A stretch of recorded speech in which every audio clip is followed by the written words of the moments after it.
She wasn't seen as a young woman with dreams, just a stranger with dark skin, a battered suitcase, and therefore, a suspect. One false word was enough. In seconds, her future, her dignity, even her freedom was on trial without proof. Neighbors accused, the police obeyed, and the lie spread faster than truth. But no one expected that the same rich man whose words nearly destroyed her. She carried the suitcase like it was a small secret. The leather was cracked and softened in the places a hand often found to steady itself. An old travel sticker clung to the corner like a stubborn memory. Inside, a single folded sheet of paper sat between two layers of carefully wrapped clothes, the letter that had changed everything. Acceptance to an art residency she dreamed about since the first time she painted the rust on an abandoned car. She had read the words 3 times on the train and not once let them leave the habit of her chest. They were there in the top pocket, folded precisely the way a child folds a paper airplane before letting it go, hopeful, steady, and ready. The train smelled like rain and old vinyl seats. She kept to herself, head bent a little, because that was safer. Because there was a kind of economy to privacy that learned to keep people from asking too many questions. At stops she watched people like a careful painter watches light. Quick studies, glances, a map of how strangers move in public. Nobody noticed the fine graphite smudge at the corner of her right thumb, or the faded paint on the hem of her coat. The man across from her, a corporate suit with a cast-iron jaw and a glossy watch, noticed everything. He noticed, then misread it. When the conductor cradled her ticket and told her she was in the wrong car, she apologized, half embarrassed, sorted her bag like you do when you are suddenly under a stranger's attention. A woman with a stroller steadied a toddler with one hand and nodded politely. The corporate man offered a smile that could have been kindness,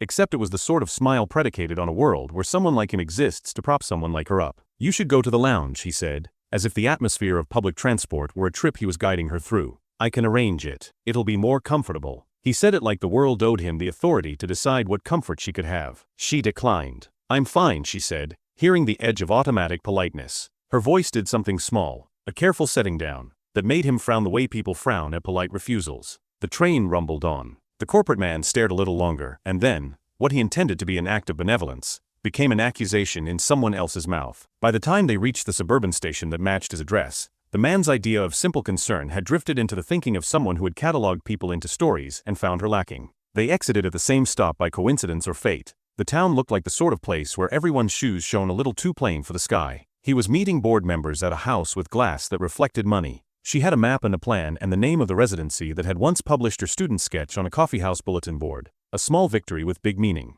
The executive walked toward his car with a kind of arms that could earn a handshake in a boardroom and unintentionally pointed the world at her the way a lighthouse points to shore. She did not make a habit of noticing who watched. But when the neighbor's voice rose, when someone said, more loudly than was necessary, "Hey, that girl belongs over there," not at the top of the lane, the night shifted. When his house was burgled, a brief, awful, intimate theft where papers are rifled and a briefcase meant for a board meeting walked away into the dark, the town turned faster than any wheel. A neighbor saw a young woman by the driveway. A security camera caught a figure, and the simplest narrative attached itself like a leech. A person out of place, an easier suspect. Police followed the fastest path to the simplest explanation. A young black woman with a battered suitcase was an image that fit too neatly into someone else's sense of rightness. She was stopped. Questions were asked. She opened her mouth to explain the residency, the folded letter, the name of a curator, the proof that screamed quietly in the inside pocket. For a moment, the world leaned forward, listening, before leaning back to the convenience of assumptions. He watched it happen from his recliner,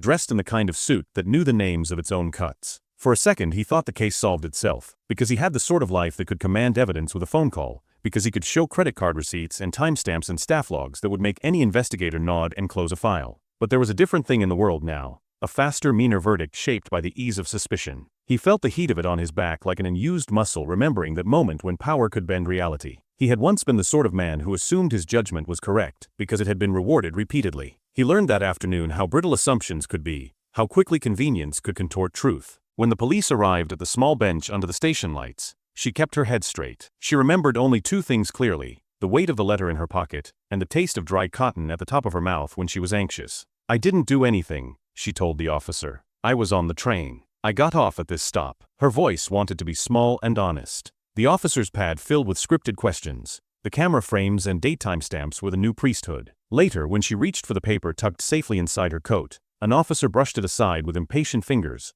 like swatting a fly. Not everyone believed that a paper could be more than the paper it was. Not everyone believed that a story could be worth more than the shape someone made when they were accused. The executive watched the scene unfold, and the first prickle he felt was of being exonerated by association. He could call a number, flash a card, have a team arrive, secure an affidavit. Instead he noticed the way her shoulders held a world that had been asked to fit into too small a space. He remembered a name. The residency's director once signed a check with his company's name attached. He had waved the donation off like a penny tossed into the fountain of goodwill. In some quiet place, a memory clicked. A gallery. A young artist he'd once dismissed because her preliminary sketches didn't look marketable. His gut tugged at him, and the tug turned into a small hard thing he couldn't ignore. Inside his house, the board members were already whispering about insurance and timelines and blame. The stolen briefcase, heavy with contracts and proposals, was not only a theft, it was an intrusion into the polished narrative they polished every year. They were angry and entitled because what was taken was business, and business is what keeps reputations afloat. They wanted answers. When he could have used his status to close the story and let the town pick at a scapegoat, he instead kept watching the woman at the station. Someone snapped a photo. A neighbor's phone caught her face in a static frame, and it was shared like evidence. The executive could have shrugged and given the police his version of events. Instead he remembered the student and the sketch. He remembered how years ago, someone from his company had said a grant was not aligned with their vision, and the young artist, thin and tired, had taken her hands and left. He thought of his own son's art projects that he kept in a box in the attic. He thought of the quiet damnation he might have created with a shrug back then. He spoke to the officer. Check the cafe on Main. I was there at 9. I left the briefcase there for a minute, and I returned for it, and I have a receipt. It was something small, but it forced the machinery to spin in a different direction. The officer radioed, and the system that so often favored convenience now favored a paper trail. The executive had taken a step that would look to others like an act of responsibility. In the mirror of his own conscience, it was the first act of accountability he'd taken in years. That evening, as the police traced the briefcase through cameras and receipts, the woman sat alone in a holding room where the light came through a high window like a spotlight that couldn't warm. She unfolded the letter and smoothed it like a fabric that might mend skin. Someone with a badge came and asked her name again. She answered in a way that told you she had learned to measure truth before she offered it. Ava, she said. The word felt thin in the room. Her surname was the sort that fit easily into marginal notes, the ones that don't make it to the heavy lines of credit. She had come to the city with a suitcase and a name and a plan to be seen for her work, not for the size of her crimes. The police found the briefcase in a cafe down the lane where an employee, bewildered, handed it over along with a napkin with a pen's ink. The receipt matched his story. The cameras, when checked, had captured a man in a hoodie slipping into the parking lot and shaking off into a van 2 streets away. The narrative the town had wanted, that a suspicious girl had slipped into a life of high-stakes theft, loosened at the edges. But it did not vanish instantly. Assumptions leave tracks the same way physical footprints do. They linger on shoes and in hearts. He did not make a show of it when he cleared her name. He went to the station, signed a statement, and said plainly, she didn't do it. For those who watched him, that should have been the end. The man with a name, with money, with a board of men who nodded at his decisions, had spoken and the world would straighten. But what he felt was not triumph. He had this sudden and strange ache of shame because he recognized how casually he had sorted people once. For years his default had been to assume competence in suits and suspicion in bags. He had treated the world like an Excel sheet with human variables. And now a young woman's life had been doused in the cold water of accusation, while his briefcase was simply misplaced. He'd dismissed the artist's preliminary sketches once and called it pragmatism. He'd slept on the guilt and left it for the interns to wrestle with. Today, having watched the police touch her folded letter as if it might be contraband, he took himself to an old email archive where a charity contribution note waited in silence. He called the residency director. He asked to meet Ava. When he entered the small gallery where her portfolio awaited in a folding case, he felt out of place in the way rich people do when they are finally honest, the kind of thinness across the shoulders when the world you were taught to inhabit looks suddenly foreign. She did not rise to the occasion because it was not needed. Her hands were inked with charcoal and her nails had a rim of gray from grinding pigment into paper. He had the immediate and involuntary urge to apologize for all the invisible hands he'd used to push her aside. "You're Alex Carter," she said,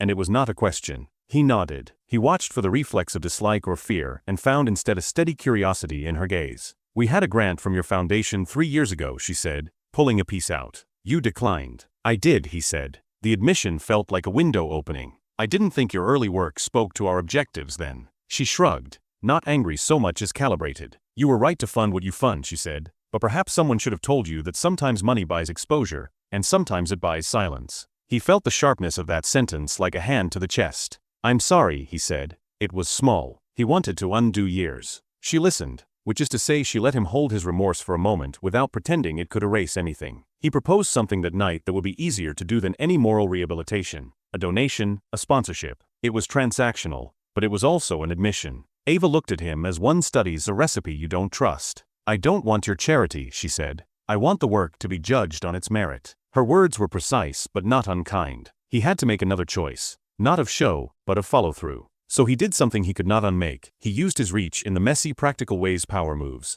Phone calls, introductions, a quiet invitation, but with a change in intention. He set up a real exhibition, one with curators he couldn't control and critics he couldn't influence. He arranged for residency funding, yes, but with no strings. He told the director, no branding, just support. It was the kind of humility that feels like a small miracle when it arrives in a world used to banners and logos. The town watched with a mixture of skepticism and slow recalibration. People liked tidy stories. They needed them to sleep. They had been given one. The great man's briefcase stolen. The convenient suspect. The easy quiet. Then the narrative shifted. A man who could have pointed and had chosen to check his pockets instead. A woman who had kept a letter in the top pocket like a heart. The media balanced the story like a scale, and slowly the heavier side, truth, settled down. But redemption, he learned, was not a single perfect gesture. It was an uneven road. He accepted that. There were small missteps. A press photo that made him feel ridiculous. A headline that tried to turn his donation into a public relations exercise. He fought for the change where it mattered. He insisted the residency maintain editorial decisions independent of his input. He funded a small endowment that would pay for materials and travel for young artists who were overlooked by market metrics. He sat in panels and listened. He met students who had been told they were naive for wanting to make art and wrote checks without asking for his signature on the plaque. People called it expensive contrition. He called it the beginning of doing better. For Ava, it was both less and more. She was exonerated by receipts and cameras, and the legal cloud lifted. Agencies that move with the heavy caution of bureaucracy updated their notes and closed the case. And then the harder thing, she began slowly to trust a kind of institutional help again. She took the residency. She painted and painted until the nights were full of color. Her work changed in the residency. There was a fierceness in the way she layered pigment over injustice, an insistence on truth that did not ask the world to soften its edges for her. People came to shows and looked at canvases that seemed to hold entire conversations inside them. Some bought pieces. Others wrote about the way the work made them feel like they were peeking behind a curtain. He kept showing up, but he did not stand front and center. He asked questions at openings, learned names, and often left before the applause softened into hollow sound. He watched the way a young woman's career could be reshaped by an actual moment of attention rather than a press release. He signed off on funding for other artists and on programs that sought to decenter his own influence. He knew that an exoneration would not wash away all the risks she had taken, but he hoped to tilt things so the risk was less lopsided next time. Months later, at a small opening on a wet Tuesday, Ava stood beside a painting large enough to block the sun. The room smelled like coffee and oil and the earnest smoke of conversations. Her piece, a layered volatile thing that had someone say, "You can feel it in your teeth," hung center. She watched people move like currents around the canvas. She had been offered a short speech and turned it down. She preferred to let the painting speak the parts she couldn't or wouldn't in public. Alex stood at the back, his hands folded like someone who has finally learned to listen. When the reception thinned and the gallerist began stacking chairs, Ava walked up to him not in triumph but with a measuring kindness. "You did what you could," she said simply. He had the awkward gratitude of a man who knows he still might deserve reproach, and also the quiet of someone who now understood that privilege could be applied with care. "We all do what we can," he said, and the sentence was true enough for both of them. It was not absolution. It was a ledger with one column of damage and another of repair, and they had both added numbers to the latter. Outside, the city rain had left the pavement shining. Reflections moved like fragments of a life in motion. She picked up her battered suitcase and smoothed the corner of her acceptance letter. In the pocket now were not only the paper that had gotten her in, but a stamped receipt that had once exonerated her, a stack of business cards for curators who mattered, a small postcard from a child who loved her work and wanted to draw the color red for the first time. The story that would travel on the internet over the next days had its neat little headline: "Suitcase mistaken for guilt, executive clears artist, sponsors residency." But the smaller version of the story lived in details. In the way the executive learned to quiet his assumptions. In the way the artist learned that the world could, sometimes, actually do the right thing. In the way a town learned to be a little less quick to point. In the way a letter in a pocket could be more than paper. Not every wrong was undone, and not every hand extended reached the bottom of the hole it had helped dig. But sometimes the smallest acts, a man checking his pockets, a receipt proving a timeline, a funding decision that refused the camera's glare, turned a life back toward possibility. And Ava, whose fingers still had a smear of charcoal on the left knuckle, learned a new rhythm. Trust the work, keep your papers close, and accept that help was messy and real and often arrived in a suit that had once failed to notice you. She walked out into the night with a suitcase lighter than it had ever been, because the world that had once bent to convenience had, in a small, stubborn way, bent back. The train would always be there to take her to the next station. The letter would always be in the top pocket, folded the way hope folds, ready to fly.